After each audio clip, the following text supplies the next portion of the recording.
Awesome.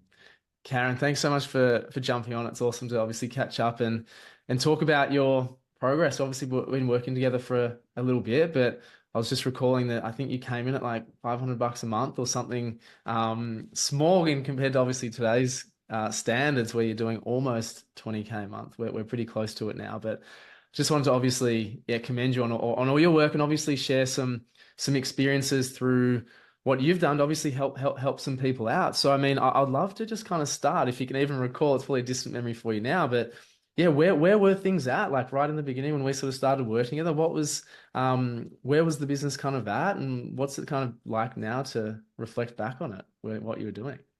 Yeah, thanks, Will. I think it was even less than that. It was really inconsistent and it was probably $0 to $100 a month.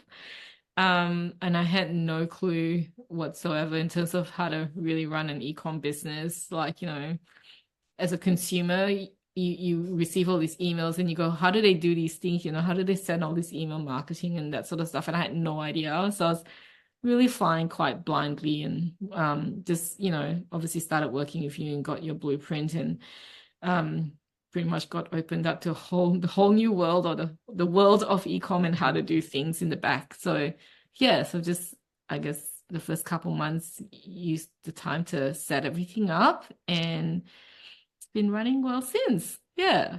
Yeah, I definitely recall what it was like, and I think for you it was just a communicating a messaging thing, I believe, right in the beginning, and then I don't think we had much budget to spend on ads or anything like that, or you weren't kind of at that stage at that point anyway because of your I guess the cutting edge nature of your product. So you did incredibly consistent work and still are doing it, which you will profess is, keys to your success even today, is just doing the Instagram hustle or building up your profiles, building your databases, and then, building blocks on top of each one. So it was a really sustainable way you went about it. And then obviously when you have had ad spend, you've been able to scale that really successfully, even just with 1 to 2 pieces of content, which just kind of popped off, which is incredible. But more, I would say, credit to the foundations that you laid even prior to that, which is, yeah, as I say, I've just been super proud and admiring you of your patience and resilience through everything, and reading the business. And now, like,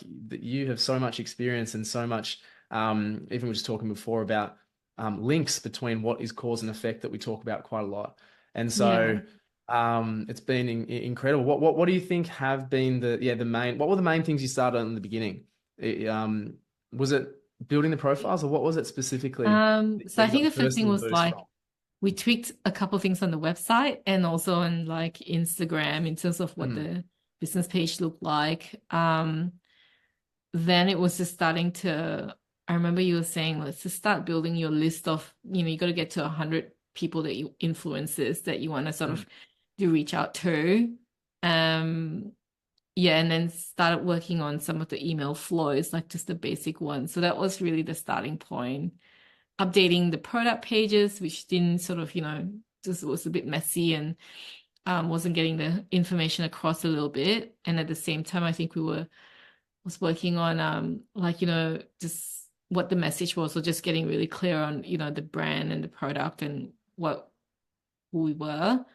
Yeah, and I think it was only 3 months in after I sort of felt I gotten through the basics and the foundations that we kind of went, right, it's time to sort of look at ads. Yeah, and I think we started at mm. $10 a day. Yeah, for quite a Yeah, while. yeah, Yeah.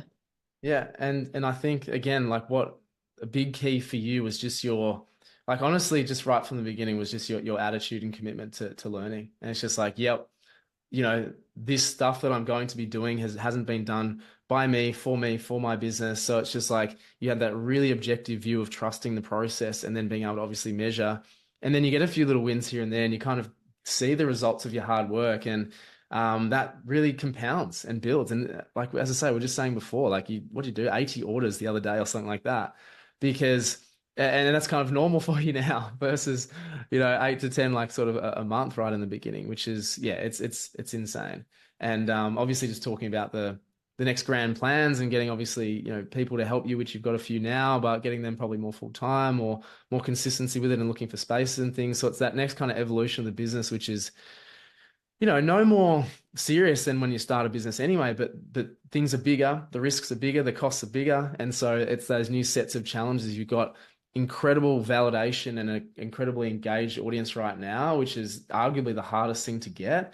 And now Yeah. it's just going to be stepping.